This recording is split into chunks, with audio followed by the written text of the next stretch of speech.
Cartoon house. Cartoon house.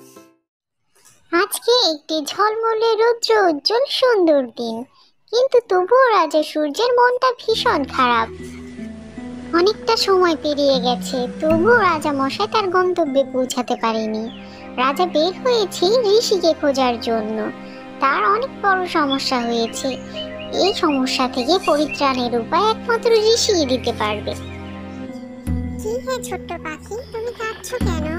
আর এখানে কোথায় ঋষির বাড়িটা সেটা কি আমাকে বলতে পারবে? ঋষির বাড়ি? ঋষির তো কোনো বাড়ি নেই। ঋষি থাকে একটা গাছতলায়, কিন্তু তুমি ওখানে যেও না। দুষ্ট ঋষি আমাকে অভিশাপ দিয়েছে ওর ঘুম ভাঙিয়েছে বলে। ও আমাকে অভিশাপ দিয়েছে সারা জীবন আমি কাঁদতেই থাকবো আর অসুখী থাকবো। ঋষির ঘুম ভাঙিয়েছো বলে সে তোমাকে অভিশাপ দিয়েছে? না জানি আমার কি হাল করে। দেখি গিয়ে কি অবস্থা, আমার সমস্যার সমাধান করতে পারবে নাকি। কিন্তু তুমি ছোট পাখি অবশ্যই আমার কাছে আসবে। তোমাকে আমি তোমার প্রয়োজনীয় সব খাদ্যশস্য দিয়ে দিব, দরকার হলে মোহরও দিয়ে দিব। তুমি এসো আমার রাজ্যে।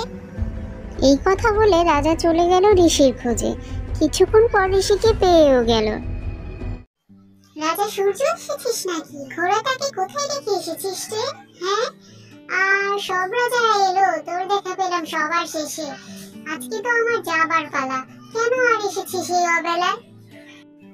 আরে আমি যে ঘোড়ায় চড়ে এসেছি কথা আপনি জানলেন কি করে?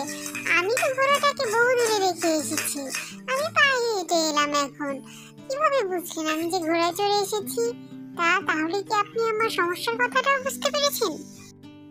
তুই কেমন কথা বলছিস রে রাজা সূর্য? তুই তো আমার মুডটাই পুরো নষ্ট করে দিচ্ছিস।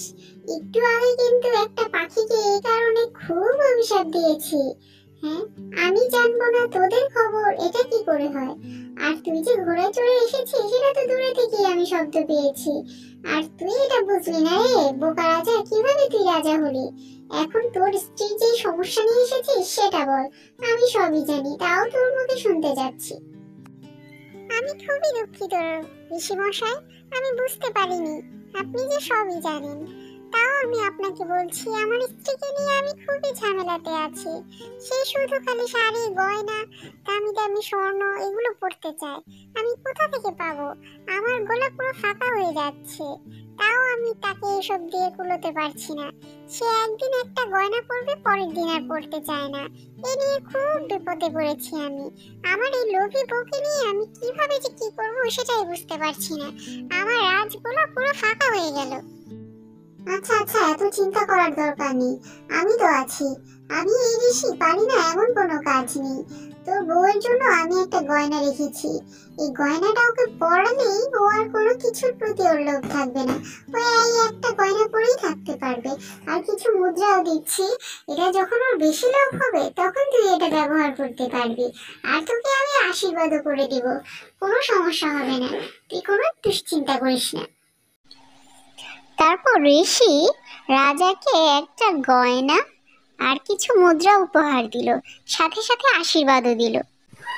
ঋষি রাজাকেও বলে দিল যে কেবলমাত্র একদিনে 1000 গাছ লাগালেই তার এই জাদু কার্যকর হবে, নয়তো বা হবে না। এটা অবশ্যই সূর্যোদয়ের আগে করতে হবে।